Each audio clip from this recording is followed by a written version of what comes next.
Good afternoon. My name's Mark Shafer, and I'm here with Gene Luedtke. He's president of the Carnegie Historical Museum Board, and I'm a member of that board. I'm also chairman of our County Historic Preservation Commission. And the reason for our program today, and today is what, April 10th? 12th? One of those. 11th, 1999. The reason we're doing a program today on the Louden Company is that we've just gotten official word from Washington, D.C. that 12 properties associated with the Louden Company have been named to the National Register.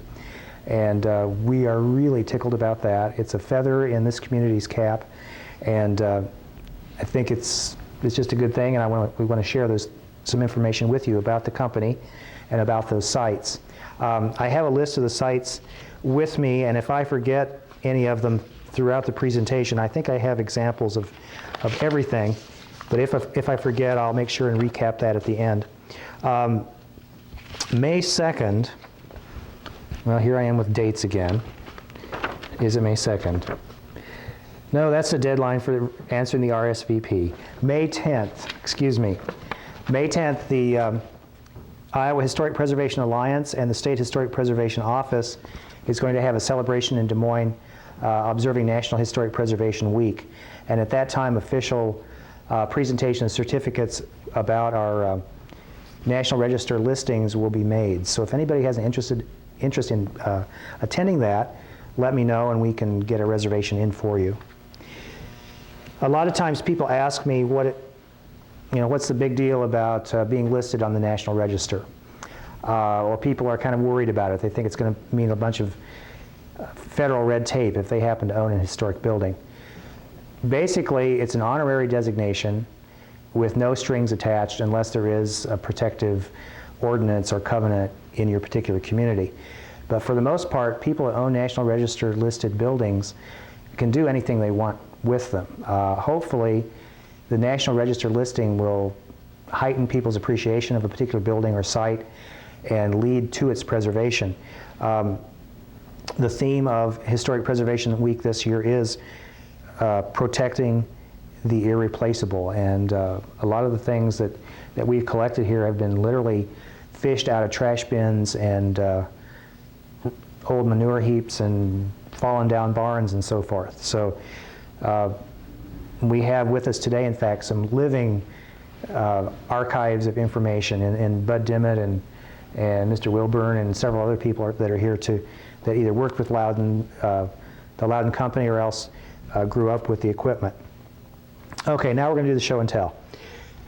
Here we have in front of me is a picture of William Louden, the founder of the Louden Machinery Company, and he was born in 1841, lived till 1930, and was quite active up until just about the day he died, when he died at the age of 90. His first patent was issued in 1867, and I'm not, I really couldn't tell you what it was for, but one of his early inventions was what they call the old number 1 hay carrier, which was basically made of wood. The hay carrier was used in the barns to transport the hay, lift the hay up off the wagons and lift it up into the haymow so that the farmer wouldn't have to pitch hay by hand anymore. And if Gene can get things put back together here, we have a picture of one of the early factory buildings here in Fairfield, a frame building, a series of frame buildings, and you can't see it in this picture, but the sign above the door said Louden Hay Tools on it. Gene tells me that the insurance map marks this as being the privy, and it's anybody's guess what the other buildings were for. There's really not a lot known about this building. Even the exact location is not sure. We think it was on essentially the same location as the present building and the lots to the east that Louden still owns. Okay, okay. And there is another view of this picture, or of this building, taken straight on with William Louden and somebody else standing beside him. Okay, our next picture, we're showing the evolution of the building. This is what the present building looked like in its first stage about 1900, or I think that sign says, what, 1905 to 1910. One source told me they thought this building was built as early as the 1890s, but it's not certain. You notice the kind of the odd little doorway over here on the side. And that explains why the building has these 2 windows on the second floor instead of double hung windows like the rest of the upper floor. That's because the building was kind of an odd shape to begin with. And this color photocopy was sent to me by Jay Wilburn from Bloomfield. Here we have the 3rd stage of the building where a 3rd floor was added. This is between 1920 and 1928. And that's pretty much as you see the building today, although the big water tower is no longer on the roof, and there have been some additions on the back. The ACO addition has changed it somewhat. And here it is today. Basically with the only addition being this little canopy on the south side of the building, which is no longer used as an entrance, but we all know why that is. William Louden he had a hard time finding his niche. He was a brilliant inventor, but wasn't quite the businessman that his brother R.B. Louden turned out to be. So he tried lots of different ways of marketing his materials, and this was an exciting find. This was just found in a pile of old papers up here in our museum here at the Carnegie building. It's dated 1871, and William Louden offers to trade saw logs for barn equipment. And you have a list of hardwoods and softwoods, the length of the log, the diameter, and so forth, and how much it would be worth. But it's a price list of saw logs by the Louden Manufacturing Works. Later it became called the Louden Machinery Company. So they even played with their name a little bit through the years. I'm going with the other side. There you go. This is one of our historic register listings. In fact, the Louden building itself, the Broadway building, is on the National Register now. This is the block at 106, 108, and 110 North Main, where Abbott's Barber Shop used to be. Jeannie Myers, has her beauty shop there. Built, around 1870, I think. It's significant because the bases of the iron columns have the word Louden, Fairfield, Iowa, cast into them. It's not William Louden himself, but it's a relative, I think maybe an uncle or a cousin. So the family was involved with a lot of different manufacturing concerns in the early years of this community. On the other side of that too. Yeah, I'm not using it. This picture, right down in the corner, this is from a 1904 catalog. And Gene, if you'd pick up the hay carrier there. The hay carrier here, this is patented in 1883, I believe. And Gene's holding it upside down. Yep. There you go. And the pulley should not be a part of it. The pulley actually is a separate piece. The pulley is what the hay fork itself would have been attached to. But this ran either on a cable or a 5/8" steel rod. And the thing that was exciting about this 1904 catalog is that this thing is not illustrated in later catalogs. There are some of the old cuts in these catalogs, there's a back end of a horse pulling the single tree, the whiffle tree, that you see in the 1904 catalog. You see it up even into the 40s. So there are some cuts that they used over and over and over again. But this little guy doesn't appear in the later catalogs. In fact, Bud Dimmitt was telling us a little while ago that when he went to work for Louden, when did you start work there, Bud? 41. When he started there in 1941, they didn't have any more of these in stock. There were some of the old stuff that was still around, but those were not in use anymore. Another thing that was interesting about this catalog was that it had a lot of woodcuts that date, I'm sure, from probably the 1870s or maybe even earlier. They're an old-fashioned kind of Civil War-looking woodcut that was probably old-fashioned even at that time. William Louden had quite a sense of humor. And here again, folks, you'll want to look at these later. This is an illustration showing their double tread barn door hanger, and it shows a bull chasing a pig, and the door is swinging out without falling off the hinges. And Gene, you've got an example over there, down there by the whiffle tree. Yes? Which thing? Right, that one. Yep. Now, this is also illustrated later in the book. This time it's a goat chasing the pig, but the door would have been attached right in here, and then it could swing free. Swing side to side. But William Louden, I guess, he had kind of a temper, I guess, but he also had a good sense of humor, so it balanced out. This was interesting. It's a Louden puzzle, and it says, can you push a hat through the hole in this card?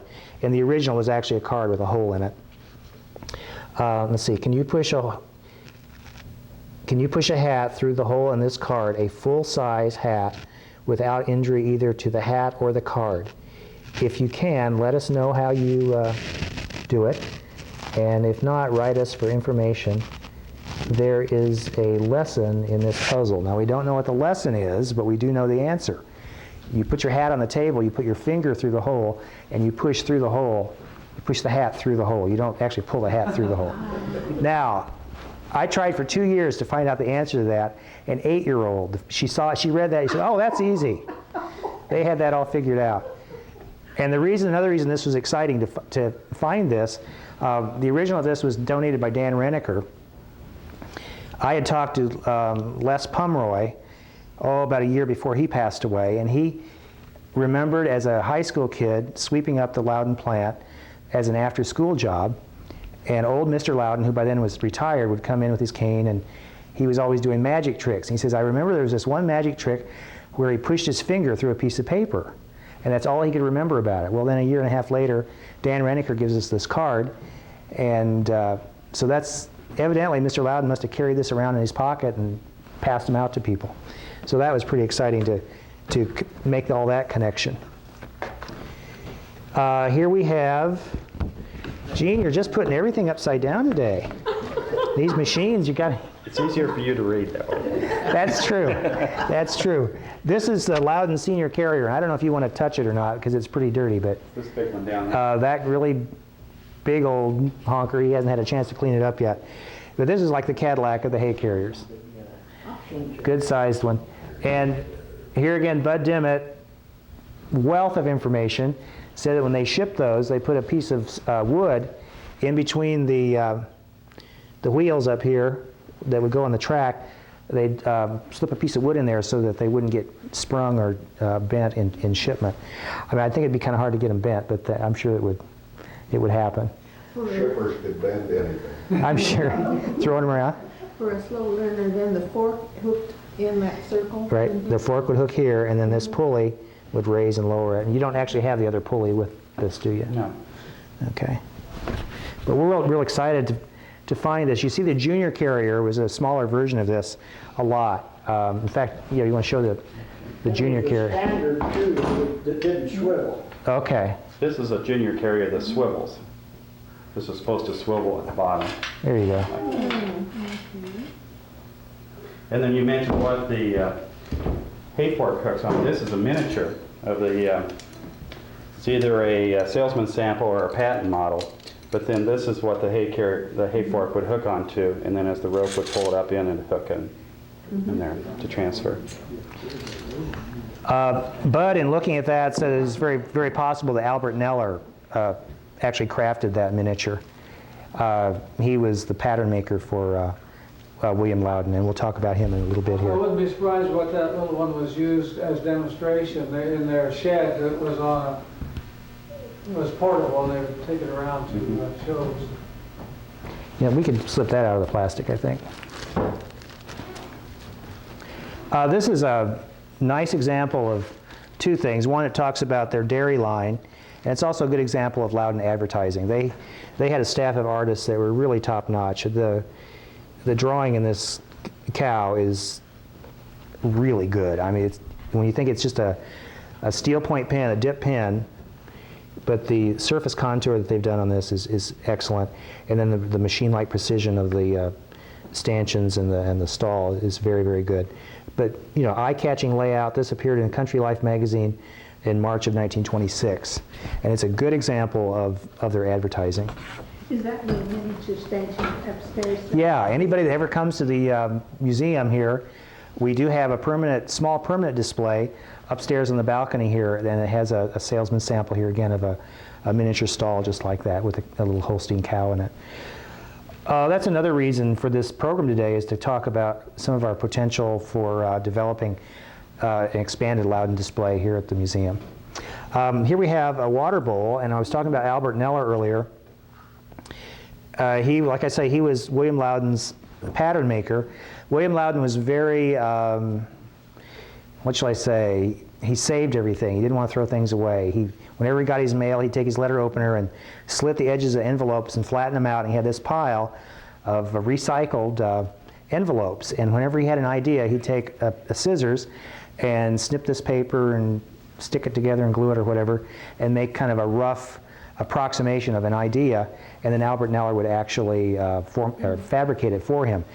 And the story that is told to me about this particular bowl, the master-made watering bowl, is that in discussing what William Louden wanted to look like, he says, well, I want it to look like if you took the metal and just molded it over your knee.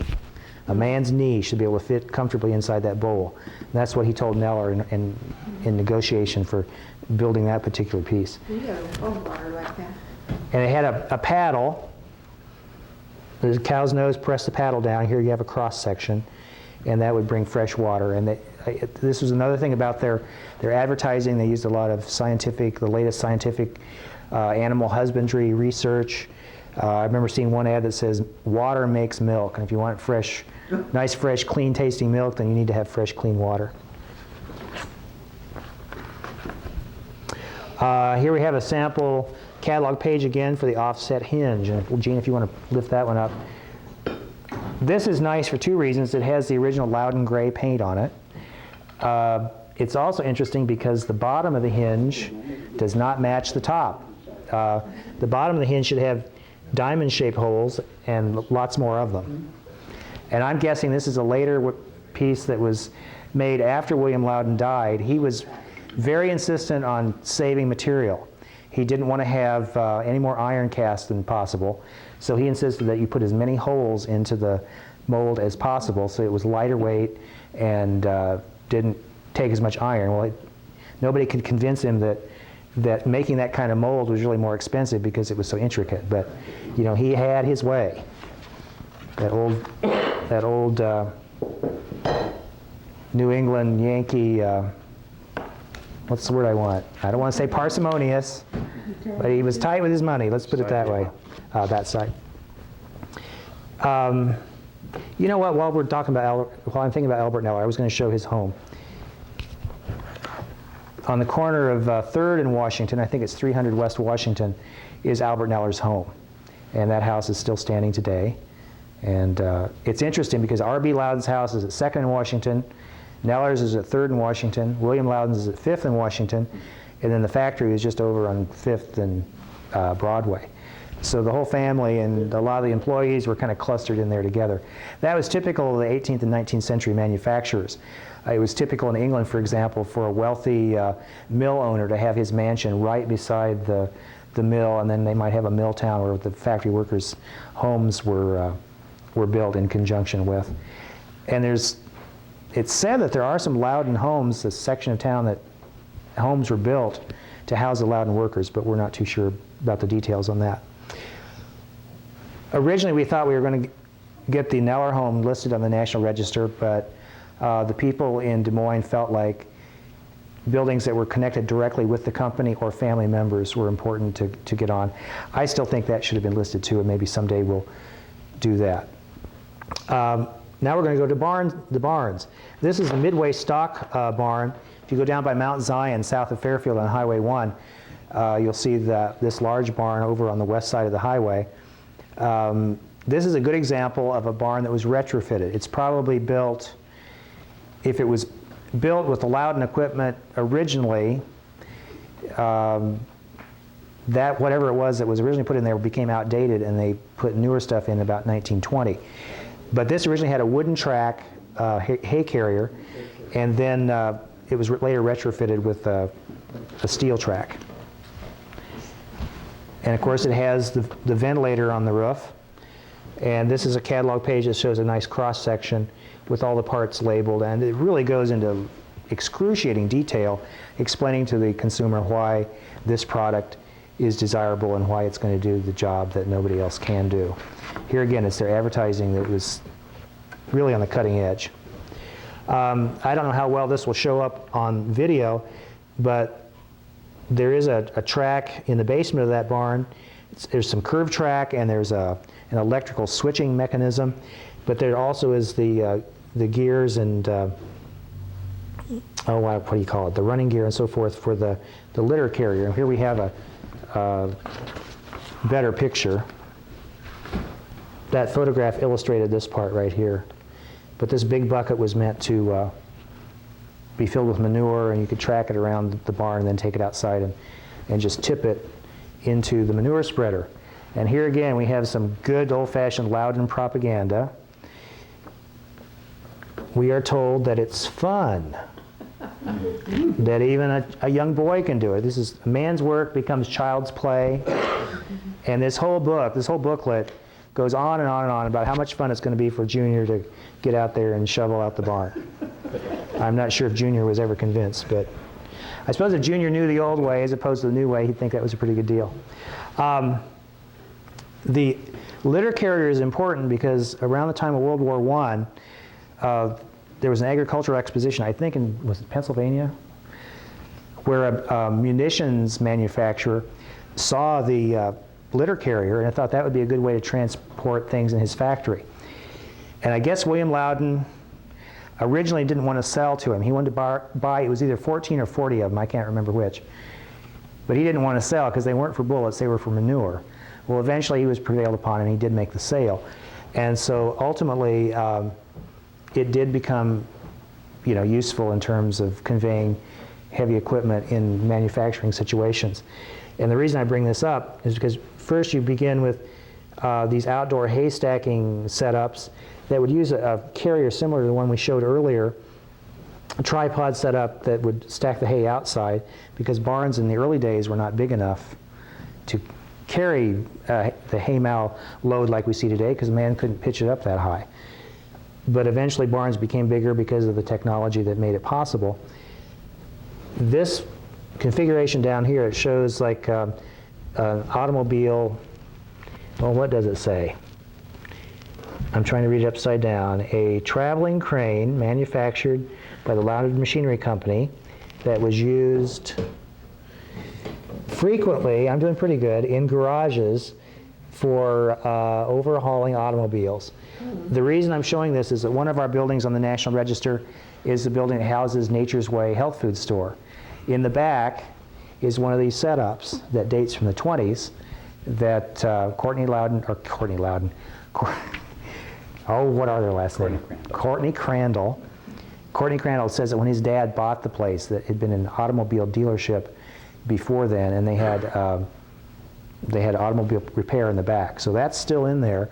So the building itself is not significant, but as an example of early industrial or non-agricultural use of the Louden inventions, this is an excellent example, and we're lucky to have one in Fairfield. So, And I don't have to worry about reading that. Well, these are supposed to be set up so he can put them over without having to think about it.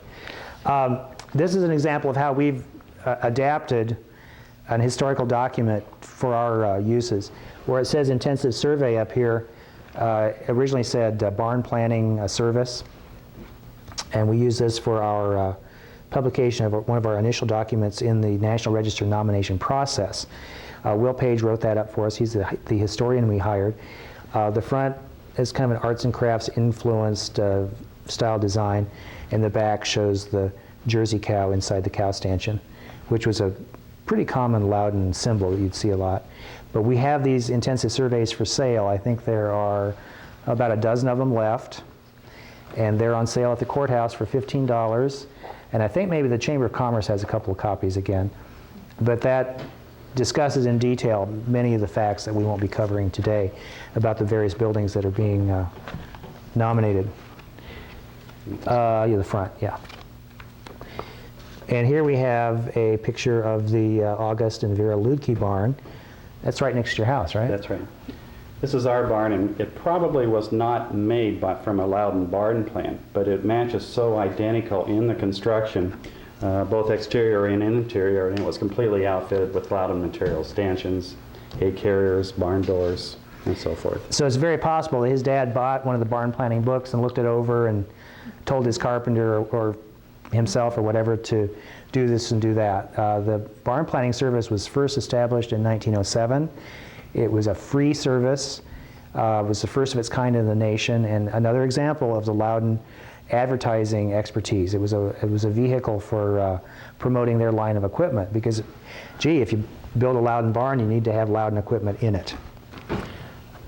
Here is a later barn planning service catalog from the 30s. This one was published shortly after William Louden's death in 1930. And I can't remember how we finally figured it out, but we had to kind of read between the lines, but it was obvious he wasn't alive anymore when it was put out. This earlier one from 1918 that we just looked at shows an arts and crafts style. This is more of an Art Deco, a real modern, streamlined look. And the neat thing about this is it shows on the front a barn under construction with the classic Louden Gothic roof. Then on the back is the finished product. And the original one would not say Volume 1 on it. This is Volume 1 of our final report that Will Page put it together for us, and what was submitted to Washington, D.C. for the final approval of our nomination sites. But this is the Fred and Rosa Fulton barn. Their son Loyal Fulton still lives on that property, and it's very similar to the barn that you saw on the cover of the barn plan catalog that I just showed you. Now, whereas Gene's folks built the barn from just sort of general ideas in a barn plan book, the Fultons actually hired the barn planning service to do blueprints for them. And I don't know if these will show up on video very well or not, but these are copies of the actual blueprints that were used in 1947 when they built this barn, and it's thought to be the last Louden barn in the county that was built from the Louden plans. Now, I don't know if they're going to want me to tell this story, but I'm going to do it anyway. They were concerned that they had lost the plans. They got them out at Christmas to show the family, and then after Christmas was over, after the kids all went back home, they couldn't find it. And they were afraid that the barn plans had gotten in with the Christmas wrapping and gotten thrown in the stove or the fireplace. Well, it turns out that somebody had put them in the gun cabinet so they wouldn't get lost, and they were found later. So I was really glad to hear that those had been recovered, because the blueprints, we just don't see that many of them around here. Okay, what do we have next? Ah, yes. Yeah, this is an example of a farm up by Dubuque. This is actually the Trappistine sisters that have the monastery near Dubuque. They bought an estate, 20, 30 years ago that had been built, I think, by a wealthy either banker or dentist from Dubuque. I forget which it is. And he had 3 barns built. There was a hog barn and the beef, they call it the beef barn, and a dairy barn that was completely outfitted. And this is an enlargement of a Polaroid photograph that was, or color photograph, excuse me, that was taken around 1960. And here again we have the complete blueprints for these. And Sister Sherry Pesh, Dave Pesh's daughter, who is a nun there, is going to loan the blueprints to us, and we're going to make color photocopies of those also. So that'll be a nice addition to our collection. It might be interesting to also say how far these building plans went all over the world. Oh yeah, by 1930, the 18,000 barns had been built around the world on every continent except Antarctica. So they did. They went literally around the world. Okay, this is a treasure. And it's a treasure that was literally fished out of the trash. It's an original watercolor rendering of a double gambrel roof Louden barn. And the thing that's kind of neat about it is on this fly leaf that Gene has peeled back, which we may as well just rip off. I don't think it's long for this world. Well, it's good to get it done. But it says, make 3 cupolas and take the shaft off the outside. And I'm guessing these shafts here for the ventilation system are what they didn't want anymore, and they wanted 3 cupolas instead of 2. And it says a page number, so we don't know what catalog this was meant for. Located? Well, we don't. We just don't know anything. Is it a man? It looks so familiar. Yeah, I don't know. But it's a nice example of the artwork, the original artwork that they did. Once we find the right catalog, it might say where it is, but there's catalogs every year, different catalogs, and so not everything is pictured the same. Yeah, the picture of William Louden that I was showing here at the very beginning was just arrived in the mail one day from Connecticut. Somebody I forget what the people's names are, but they had gone to school in Birmingham, and they still subscribed to the Ledger, and they'd seen an article about our project, and they ran across this.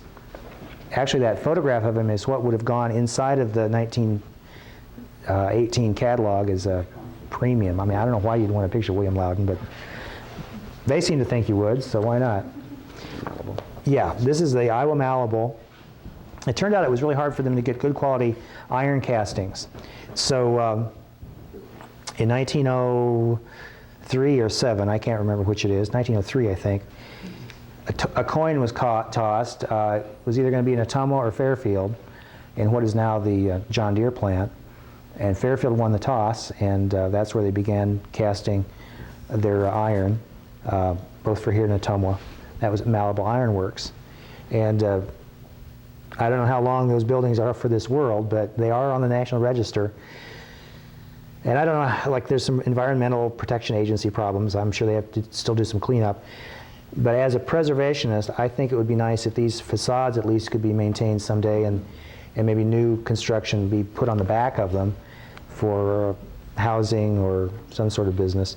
But it would be nice to at least have a remnant of this stay in the community as a reminder of this company. It was the second iron foundry of its type west of the Mississippi, I believe.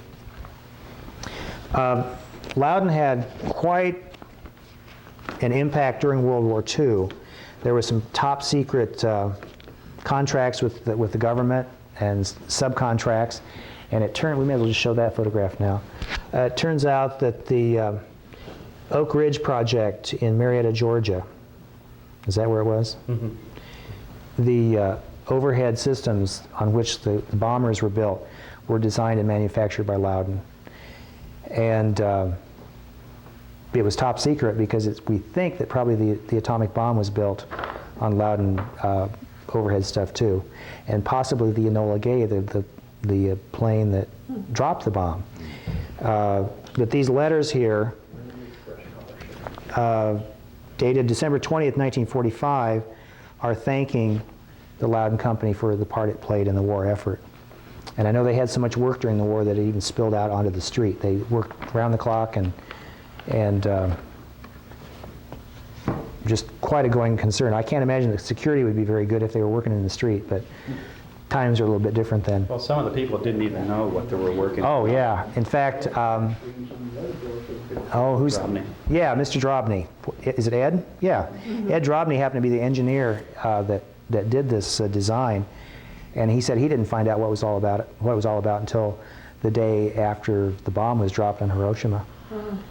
And the thing that was exciting for me personally is that he told me this over the phone on the 50th anniversary of the day he found out. So I had cold chills going up my spine, just like he said he had when he learned it originally. Roy Louden, this is a picture of the staff from the Louden Company. Roy Louden is standing right back there. That's Tom Louden's father. Mm-hmm. This was we're not sure exactly what it was. It was either a bond rally or else it was just the government coming through and thanking workers for the job they had done in the war effort. But here's a GI talking to the assembled workers, and it's a kind of a nice cross-section of the plant. And we do have a key that we've been able to identify, I suppose a third of the people. We even know who some of the little kids are. So, I'm in there. Are you really? Yeah, somewhere. That's Bud. Well, Bud, you're going to have to show us where, because I'm not. I don't remember now where I was, but What? I know a lot of the names. Yeah, in fact, Bud talked to me about this a couple years ago when we first ran across this photograph. And the reason I bring up Roy Louden specifically is because the home he and his wife built on Adams Street is now on the National Register. And the reason it's on the National Register for two reasons. He was important in terms of the advertising department. In fact, he was in Chicago overseeing a catalog production or whatever the day that Tom Louden was born. So he is important in terms of the history of the company because he promoted them so well in the advertising. Also, this was designed by one of the architects associated with the barn planning department. Then Tom live there now. Yeah, Tom and Dot Louden lived there. And that's the house Tom grew up in. Oh, Here again, Bud Yeah, I got saved the one. day. In fact, this is a color photocopy of the license plate that Bud loaned to me. Evidently, during the war, to save metal, you only had license plate on the rear bumper of your car. So the Loudens, ever wanting to promote their company, had masonite license plates outfitted for the front bumper of the car, and these were designed by Carl Rundquist, I believe. Bryce Gamble come up with that idea, and who was the old silk print man? Carl Rundquist? Carl Rundquist made the silk screen for that. Okay, so Bryce Gamble came up with the idea, and Carl Rundquist, who played with Sousa's band, that's what I always remember him for, silk screened them, and they're really quite a handsome design. That color isn't exactly true to the original, but it's pretty close. Yeah, that'd be good. This is a picture of William Louden's home as it appears today. This is the house at the corner of 5th and Washington. You wouldn't recognize it from the picture you're going to see here in a minute, but one feature that is interesting that is retained is the barn ventilator on the roof. So he used a barn ventilator to circulate air through his own home, like the Methodist Church did when it was built. And there's the picture of William Louden's house. It has some touch-up on it. The bottom of this tree, some curbing has been added by somebody in the drafting department, it looks like. We wonder if this maybe wasn't used as a Christmas card. And that's the same house. Mm-hmm. Same house with the original porches, open porches. And you can see a little bit of brushwork on Mrs. Louden's dress. This is William Louden mowing the yard. And I hope the family will forgive me, but I've heard this more than once. They say William Louden never mowed a yard a day in his life. But here's his wife reading a book, his daughter playing croquet. I believe this is Elsa Fry's husband playing here in the grass. And there's Elsa's father-in-law, and then an unknown gardener edging the walk. But Will Page made quite an interesting comment about this picture in that he said it was emblematic of the Victorian ideal of family life. You have women elevated on a kind of a pedestal where they can do genteel things like read and play croquet, where the men are occupied in useful work, not an idle moment. And here we have the R.B. Louden house at the corner of 2nd and Washington. And this picture is real special to me. This is a picture of Roberta Louden McCoy, who just passed away not too long ago. She was a wonderful informant in terms of telling us about the inside, not only inside of the Louden family life, because the extended family was very important and they had lots of lively family get-togethers, but also her childhood remembrances of the factory and so forth. Even down to things like the big Shriner painting of the Lockridge blacksmith shop with the horses that's at the library. You know, she can tell you which horse was theirs, and it's the brown one. All you can see is his rear end. But that's the horse that evidently led everybody to safety when the barn caught on fire. She had all kinds of stories. But this is kind of a funny picture. This was taken in her home in Mount Pleasant, in her kitchen. She has this Louden kind of poster here above the doorway, and it was too high to get her and the picture both in at the same time. She just pulled out a step stool and climbed up. Here she's 90-some years old, climbing up on something that she didn't have any business doing, but she got up there and we got a good picture. This is her house, the way it looked before it was remodeled in the 20s, when they added sun porches. And I guess in this view you can't see them very well, but you've got this ornate curved stairway and the sun porches off to the side. And if you go into the basement of that house, you can see Louden, I don't know what you call them, they're like iron posts to hold up the ceiling. Same thing you'd see in a dairy barn. But they actually used some of the iron track and so forth to hold up the subflooring. You can see the AJ's Bike Shop is an addition that the Van Winkles put on there when they had the decorating business there. But these are the original garage doors that were on the garage when it was built in the 20s. And they had electric garage door openers. There was this funny thing by the driveway that looked like an elephant snout, and you'd stick a key in it and turn the key, and that would open the door. But those were not a Louden product. This is an example of R.B. Louden's correspondence. He was president of the company. This is dated 1922. And then on the back, this doesn't look like much, but this is some stationery that Roberta gave us. And Gene, if you just put Lizzie's picture, there's the paperweight. This is the paperweight that R.B. Louden always had on his desk. And David McCoy, Roberta's son, didn't particularly want it, so she donated it to the museum. But that's her mother's wedding picture. And I think at some point we're going to have a display where that is going to be weighting down some of the stationery in our display. Another house that's on the National Register is the O.F. and Lulu Fryer House on South Main. This is designed by, I hope I'm right, Guy Carpenter, who also designed the Methodist Church.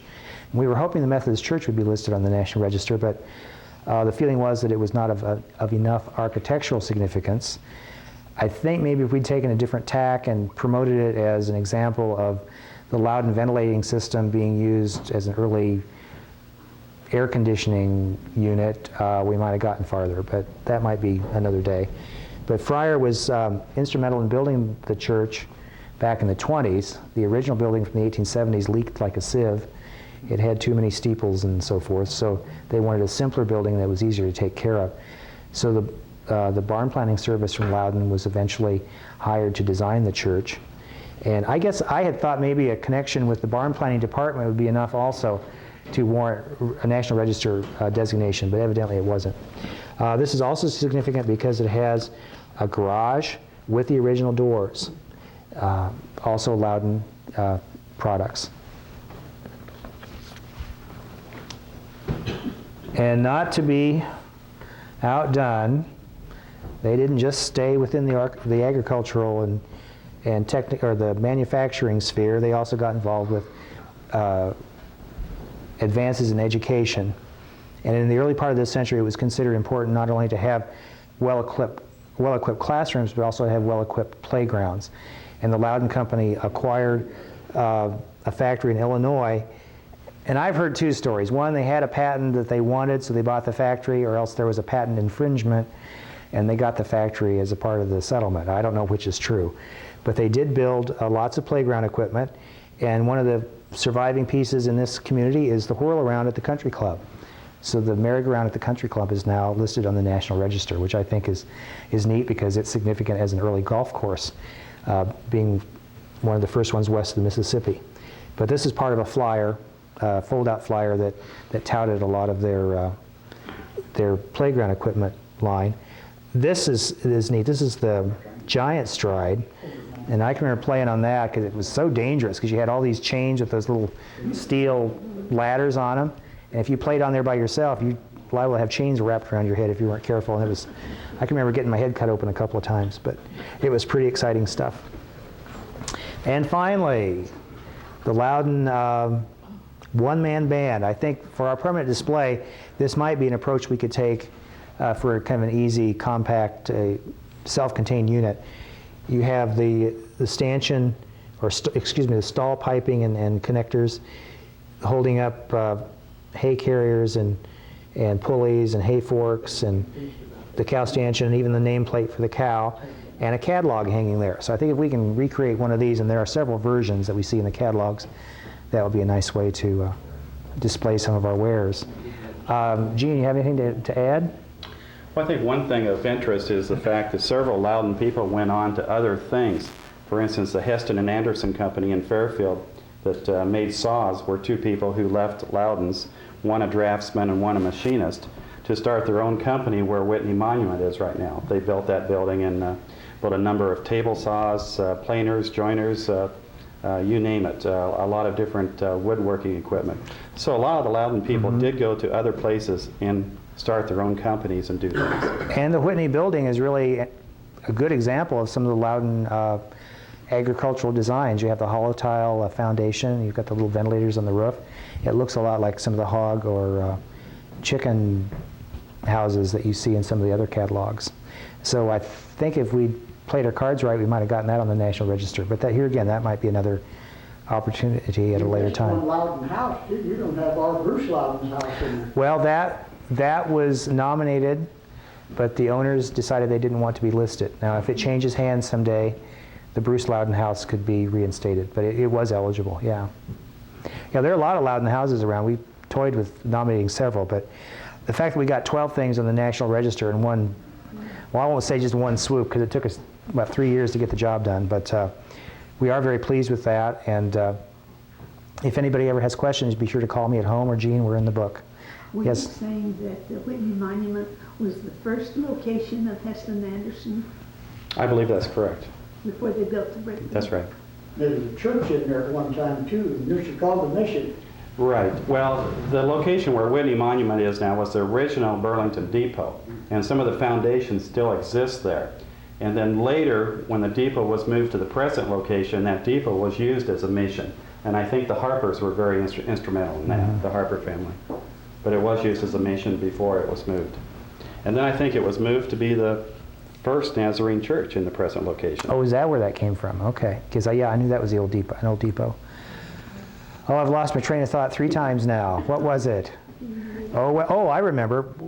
One day I got a call from a historical group in Des Moines. They wanted to see Louden sites. So Mr. Messerly let me out of my study hall and got one of the teacher aides to cover my study hall. And I gave them a tour, and Whitney's let us go in and look at their overhead hoist. They've got a hoist system and track that they use to jack up tombstones with. So the tour got to see a typical Louden building. They also got to see some vintage Louden equipment. And one couple even kept the bus waiting about 10 minutes because they wanted to buy a tombstone. So that's a nice example of how, tourism, historic tourism, heritage tourism can bring money into your town. And that's one thing we hope to do, is to promote the Louden sites, because I think as the years go by, people become more and more nostalgic about their agricultural roots. And you look at Living History Farms and the Seed Savers people up at Decorah. I think if we can develop this properly and key into some of these groups, we can pull some people into town that might not come here otherwise. What is significance of little Crocs? Oh, we forgot. I was going to show those with the water bowls. Thank you. Yeah, Jean, you want to tell us about the Crocs? Well, the Crocs aren't for use in the house, as not typical of most Crocs. These were actually used in the barn for salt.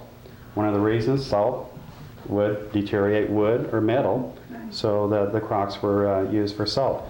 Typically, they would be set in a metal band or something like this. Mark tells me that, let's see, this was the earlier of the two, and the reason that we can tell is because the name is at the bottom. Actually, that's the later. This is later. This is the early one? Actually, that one's later, I think. I'm sorry. This is a later design of the original design. The original design would have had the name up here, and they found that the iron strap covered the name up, so then they started putting it lower. So there are 2 different varieties of this that I have here. They are Monmouth pottery. They were shipped in. They were not made here in The Fairfield. chicken water, isn't it? Bud, is this a chicken water or is this a salt Croc? No, that's salt. That's salt cup, but that is the last one we sold. Okay, The one with the lugs on the sides. this one. Yeah, the band had a notch in it, and it went down, and you could turn it and lock it in. Okay. That's the last one.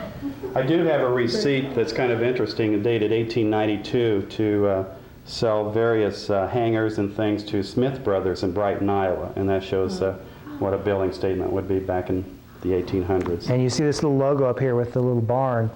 You see that in the 1904 catalog on the cover there, and then you also see it on the back of some of the old postcards that they'd send out. You got postcards there? That's one of the things I forgot to bring. As I was loading things up today, I had several things put aside that I did not bring. One of the things that we were talking about before the meeting started was the fact that the Louden Company also had ice tools, and including ice tongs and other things. And even this old wood box on the side says hay tools and ice tools. And so they also did ice cutting equipment. So that was...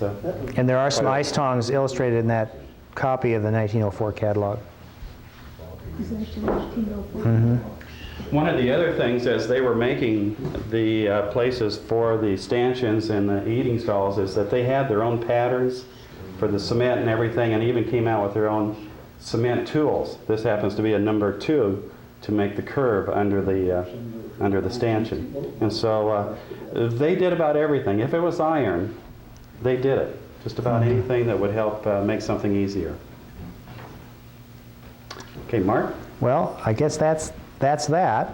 I hope everybody's enjoyed this presentation. The thing that was gratifying for me is that in putting it together, I'd forgotten how much stuff we have. I mean, we really have a lot of stuff, and this isn't even all of it. This is just a little chunk. People have been very generous, both in terms of donating time and information, and we have the Louden family to thank especially, because it really is quite costly to mount one of these research projects if you hire a professional historian. And for something of this size, you just about need somebody that can devote full time to it. Roberta McCoy contacted relatives all over the country, and they were very generous and helped us match the federal grant that was given to us. So we do appreciate their interest. And one thing that's gratifying too, I know Mrs. McCoy told me several times that she felt like history never gave William Louden the credit that he deserved, and I hope that we're rectifying that. I know when I made my little book of drawings, Fairfield at the turn of the century, I almost put a picture of Louden Machinery Company in there, but I didn't know that much about it then, and thought, well, it was the Turney Wagon Works. They were the big wheels in town, so to speak. And of course they were important also, but the Louden really was significant in so many ways. They began with labor-saving devices in the 19th century and literally have come into the space age, because Louden monorail systems have been used by NASA, by the War Department, you name it. And they're still in use today under the name of ACO. Some of the descendants of William Louden's inventions are still in use by manufacturers all over the world today. So Fairfield can be very proud that Louden decided to set up business in this town. That's one of the long-term goals of the couple of historian groups that Mark and I are on. We hope to have a permanent display both of the hay equipment, the agricultural equipment, then also perhaps one in the museum of the smaller things, more of the historical photos and so forth. Mm-hmm. So we do have long-term plans to make some displays. And there is a desire to move a barn onto the fairgrounds that could house like working displays. That's it's going to be a pretty tall order, but hopefully that can happen one of these days too. But things like the senior carrier and some of those that could be actually installed and restored to working order, that would be a fun kind of demonstration kind of thing at fair time, or even during Old Thresher's time when people, a lot of people stay here during Old Thresher's. Yeah. This would be a nice little side spot for them to get away from the crowds and see some things firsthand that I don't think Old Thresher's really covers adequately at this point. So. The Loudens had their first display down there this year at Old Thresher. Yes, and in fact, Tom Louden borrowed some of the things that he donated to us. We have a permanent display at the Chamber of Commerce right now of barn plans and catalog pages that illustrate the equipment that was going to be used in that plan. Yeah, we forgot all about our barn. This was discovered upstairs in the storage area here at the museum. It's thought to have been used in St. Paul or Minneapolis at one of their branch offices. You want to pull the top of the cupola off? Is that going to be here Tuesday? Yeah, it's part of our collection. So that we can show the youngsters who are going through. Mm-hmm. Is it okay? Will it be in this room? Oh, it's hard to say. It'll be where we can make sure it's around something. It has been on this table for a while. I've got this section to show the kids. Yeah, we can leave it out. The reason I pulled this off, when we found it, it didn't have a top on the cupola, so we took this up to Des Moines when we made our presentation for the National Register nomination of it initially a year and a half ago. And I thought, well, we can't take it up looking like that. And I didn't know a tinsmith that could do it. So I was opening up the refrigerator and the vitamin bottle was just about empty. And I thought, boy, that looks like that'll fit. And then the taster's choice was about empty. I thought, well, I wonder if that lid will work. And by golly, it was just perfect. So the lid of the vitamin bottle slipped inside the collar on that cupola, and I saw a kid at school eating a sucker. And I said, when you're done with that, I want that cardboard stick. So we kind of made do, and I spray painted it silver and then put some India ink on it and rubbed it around, and it matches pretty well. You just So. put the weather balloon on it. I know it. I cut my stick off too soon. I should have made it wave.